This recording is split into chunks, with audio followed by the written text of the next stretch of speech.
नमस्कार साथियों, मैं करमवीर सांगवान आपके सामने इंग्लिश का एक टॉपिक लेके हाजिर हूँ। बिल्कुल बेसिक से पढ़ेंगे हम। आपने बार बार सुना होगा, पढ़ भी रखा होगा। जो आज हमारा इंग्लिश के बारे में सिर्फ इंट्रोडक्शन ही होगा और नॉर्मली ये क्लास रहेगी, ये नाउन और वर्ब के सराउंडिंग रहेगी। आप जानते हैं कि इंग्लिश के अंदर मेन जो चीज़ है वो आपकी नाउन है और नाउन के साथ आपको वर्ब। इन दोनों चीज़ों के बारे में आपको थोड़ा सा ध्यान रखना होगा। जैसे इसके नाम में ही इसकी डेफिनेशन छिपी हुई है। नाउन का मतलब नेमिंग वर्ड। नाउन का मतलब होता है नेमिंग वर्ड।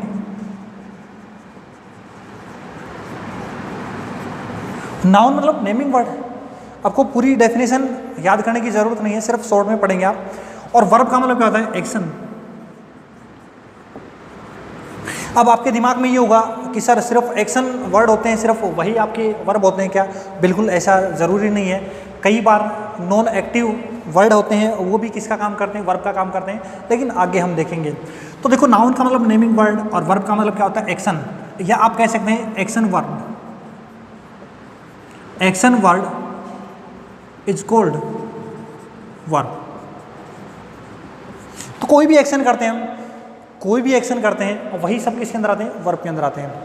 और नाउन का मतलब क्या होता है? Naming word.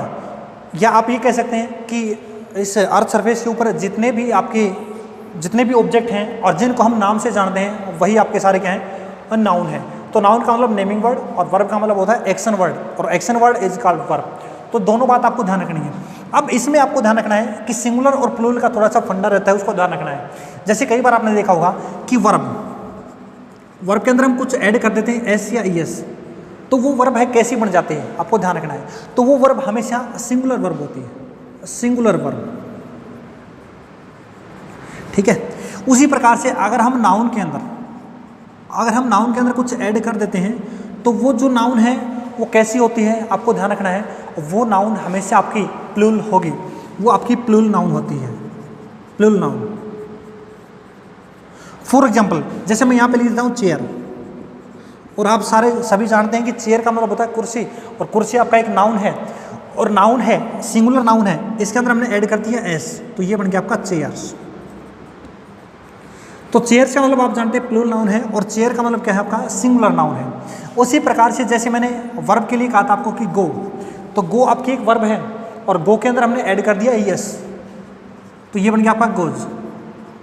और गोज आपकी कैसी वर्ब है? सिंगुलर वर्ब है। ये बात आपको ध्यान रखनी है। ठीक है।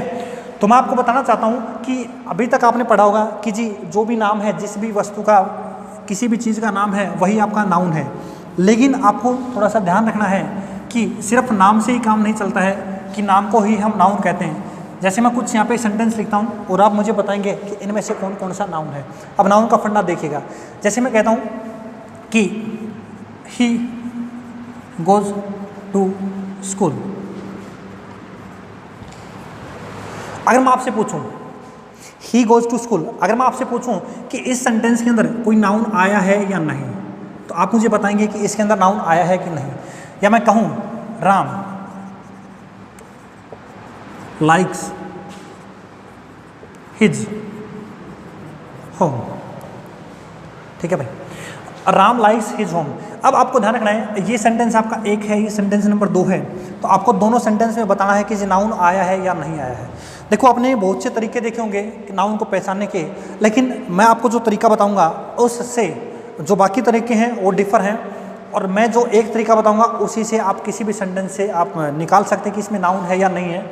जैसे आपको ध्यान रखना है, जिस भी वर्ड के ऊपर आपको डाउट हो कि भाई नाउन है या नहीं है, तो उसमें आप 3 वर्ड देखेंगे, उस वर्ड से रिलेटेड आप क्वेश्चन करेंगे, और जवाब व्हाट, हु और whom। अगर इन तीनों में से किसी एक का भी आपको आंसर मिल जाए तो आप समझ लेंगे कि वो आपका नाउन है, अदरवाइज नाउन नहीं है। जैसे ऊपर वाले सेंटेंस के बारे में बात करता हूँ, ही गोज टू स्कूल। अब आपको लग रहा होगा कि स्कूल यहाँ पे नाउन होना चाहिए, आपको यहाँ लग रहा होगा कि स्कूल यहाँ पे नाउन होना चाहिए, तो हम देखते हैं कि ही गोज टू स्कूल, भाई वो जाने का काम करता है, और कहाँ जाता है। अब यहाँ से अगर हम क्वेश्चन करते हैं, अगर यहाँ से हम क्वेश्चन पुट करते हैं, तो हमें वेयर का आंसर मिलता है। आप जानते हैं कि अगर हम यहाँ से क्वेश्चन पुट करते हैं कि स्कूल क्या मतलब कहाँ, वेयर, तो हम बात करते हैं कि जाने का काम हो रहा है कहाँ, स्कूल में, तो आपको ध्यान रखना वेयर। और वेयर हमारा वाट, हु और हु में से नहीं है, तो यहाँ पे स्कूल आपका क्या नहीं है भाई, नाउन नहीं है। यहाँ पे आपका जो स्कूल है वो नाउन नहीं है, ये बात आपको ध्यान रखनी है। हम फिर से बात करते हैं कि राम लाइक्स हिज होम, कि भाई राम लाइक्स करता है, ठीक है, और हम होम के बारे में क्वेश्चन करते हैं कि होम किसको पसंद करता है भाई, ठीक है। तो यहाँ पे आपका आंसर मिल रहा है भाई होम का, कि किसे पसंद करता है। तो होम आपका क्या हो गया, यहाँ पे नाउन का काम कर रहा है। तो आपको थोड़ा सा समझना है कि यहाँ पे जो होम है वो क्या है, नाउन है, लेकिन यहाँ पे स्कूल है वो नाउन नहीं है। अगर मैं इसी जगह पे, ठीक है, अगर मैं इसी जगह पे मैं कह देता कि ही गोज़ टू होम, थोड़ा सा आपको समझना है। देखो होम यहाँ भी था, होम यहाँ भी है। यहाँ होम आपका जो है नाउन का काम कर रहा है, लेकिन यहाँ पे जो होम है वो नाउन का काम नहीं कर रहा है। तो आपको ध्यान रखना है कि एक वर्ड एक से ज़्यादा रूप ले सकता है। तो यहाँ पे होम आपका नाउन नहीं है और यहाँ पे आपका होम नाउन है, ये बात आपको ध्यान रखनी है, ठीक है भाई। चलो आगे चलते हैं। अब एक सेंटेंस से मैं बहुत सी बातें आपको समझाने की कोशिश करता हूँ कि राम लाइक्स हिज होम, ठीक है।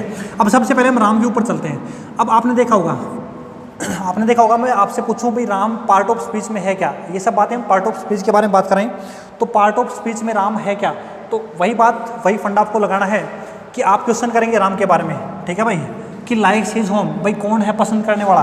तो यहाँ से अगर हम क्वेश्चन करते हैं तो हु का जवाब मिलता है, हु मतलब कौन, और हु का जवाब मिल गया तो राम क्या आपका नाउन है। तो पता चल गया कि राम क्या है इस सेंटेंस में, नाउन है। अब मैं आपसे पूछता हूँ कि लाइक्स यहाँ पे क्या है, लाइक्स, तो आपको ध्यान रखना है लाइक्स क्या है, वर्ब, लाइक्स आपकी वर्ब है। और मैं आपसे पूछूँ कि कैसी वर्ब है, भाई सिंगुलर वर्ब है, प्लूरल वर्ब है। तो आप देखेंगे अभी अभी मैंने बताया था कि जी वर्ब के साथ एस या एस कुछ ऐड कर देते हैं तो वो वर्ब बनती है आपकी सिंगुलर वर्ब, सिंगुलर वर्ब। तो पता चल गया होगा आपको कि लाइक्स क्या आपकी एक वर्ब है और कैसी वर्ब है, सिंगुलर वर्ब। क्यों, क्योंकि राम आपका एक सब्जेक्ट था मतलब नाउन थी, और राम आपका सब्जेक्ट है वो सिंगुलर है, तो सिंगुलर सब्जेक्ट के साथ वर्ब भी सिंगुलर। अब हिज यहाँ पे क्या है आपको ध्यान रखना है। अब हिज क्या है, अब आपके आंसर दो हो सकते हैं, या तो आपका एडजेक्टिव होगा या फिर आपका प्रोनाउन होगा, लेकिन हम पहले ही बात कर चुके हैं कि होम क्या आपका यहाँ पे नाउन। तो होम आपका नाउन है तो हिज क्या है, हिज आपका एक ऐसा वर्ड है जो बता रहा है होम के बारे में।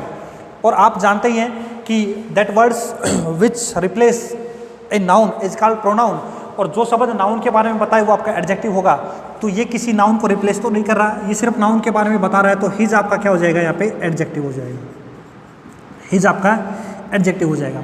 तो देखो मैंने आपको बताया कि यहाँ पे आपका नाउन है, वर्ब है, एडजेक्टिव है और फिर से नाउन है। तो ये बात आपको ध्यान रखनी, बेसिक इंट्रोडक्शन है ये आपका एक सेंटेंस के बारे में, बहुत ही सिंपल सेंटेंस था। तो आप जान पाए Ram likes his home, home आपका नाउन है, हिज आपका एडजेक्टिव है, लाइक्स आपकी वर्ब है, और कैसी वर्ब है, सिंगुलर वर्ब है। या दूसरे शब्दों में वो आपसे पूछे कि भाई ये आपकी हेल्पिंग वर्ब है कि मेन वर्ब है, तो ये बात भी आपको ध्यान रखनी है, ये हेल्पिंग नहीं है, ये आपकी मेन वर्ब है। आपको पता है कि इंग्लिश के लिए जो आपका सेंटेंस स्ट्रक्चर है वो बिल्कुल सिंपल है। अब जानते हैं कि सब्जेक्ट, वर्ब और ऑब्जेक्ट, ये तीन चीज़ मिलके ही आपका क्या बनाते हैं, सेंटेंस बनाते हैं। सब्जेक्ट हो गया आपका, प्लस में वर्ब होगी और प्लस में ऑब्जेक्ट, ये तीन चीज़ मिलके आपका क्या बनाते हैं, आपका एक सेंटेंस बनाते हैं, सेंटेंस। और सेंटेंस की डेफिनेशन क्या होती है, इसकी डेफिनेशन ये होती है, इसका अपना एक प्रॉपर मीनिंग होना चाहिए, प्रॉपर मीनिंग।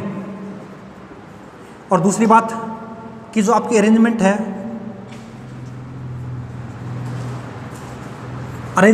वो सही ढंग से होनी चाहिए। ये दोनों चीज़ें अगर लागू होती हैं तो आपका सेंटेंस बनता है। ठीक है भाई, तो आज के लिए इतना ही, आगे हम कल देखेंगे।